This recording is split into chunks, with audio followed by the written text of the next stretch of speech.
Hey everybody! Well, the weekend's finally here. Awesome. And I got a little time to make a little video for you and work on a project that I've been kind of putting off for a couple weeks. Um, if you remember my last video, we had a little nice weekend getaway to Fort Worden in Port Townsend, Washington. And while we're there, we discovered that when we fired up the gas furnace, had a little bit of a smell, and nobody really cared for the smell too much. And so I had to kind of dig apart some things, and it was I discovered that in the ductwork of our gas furnace there was kind of remnants of a little critter, little mouse that had been living in there for a little while over the winter. And it wouldn't have been so bad if you hadn't crapped everywhere, and they don't use the toilet or anything. So, needless to say, there was some mouse smell coming out of the ductwork.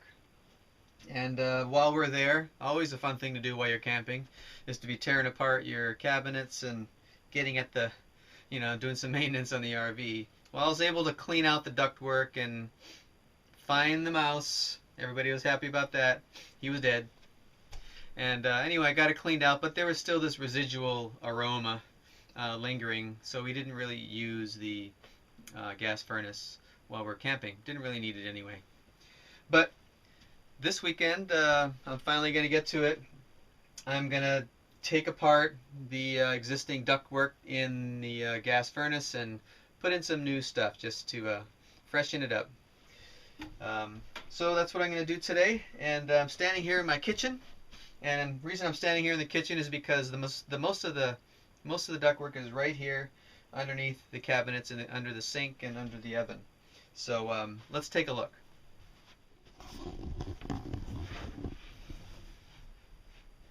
Okay, so I'm sitting on the kitchen floor in the RV, and I've removed this panel, and I removed this drawer that's here that we store pots and pans and things like that.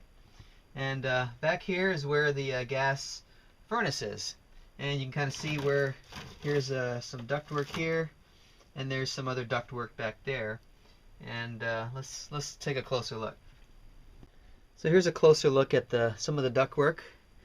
There's the gas furnace sitting over there in the corner, and you can see some ductwork coming out.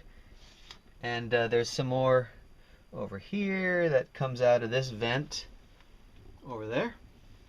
And there's one that I actually removed and just kind of taped off. You see that one right there? That's actually where the nest was. There was that duct runs next to the other one and then goes through this hole right over there to come out of this vent. So he actually, the little mouse had a nest in that one. So instead of trying to clean it up so much, I just kind of cut it off and capped it off for temporarily. So I'm going to go ahead and replace all of these. And shouldn't be a difficult job. You can see there's just a little kind of a hose clamp. It's just removing that hose clamp and cutting some new material down to the right length and putting it on. So let's see how that goes. Alright, so the replacement duct material I got it at I was able to pick it up at Lowe's. So it's just replacement. Says laminate transition duct, and kind of get it in the heating and air conditioning section. It's aluminum foil base, so it's similar to what I have, and it's a 4-inch in diameter, and it's going to be really flexible. So because I need to kind of weave it in and out of all these places. So this 8-foot length costs about I think about $12 at Lowe's, and that's what I'm going to use. I got a couple of them. Should do the trick. Let's get started.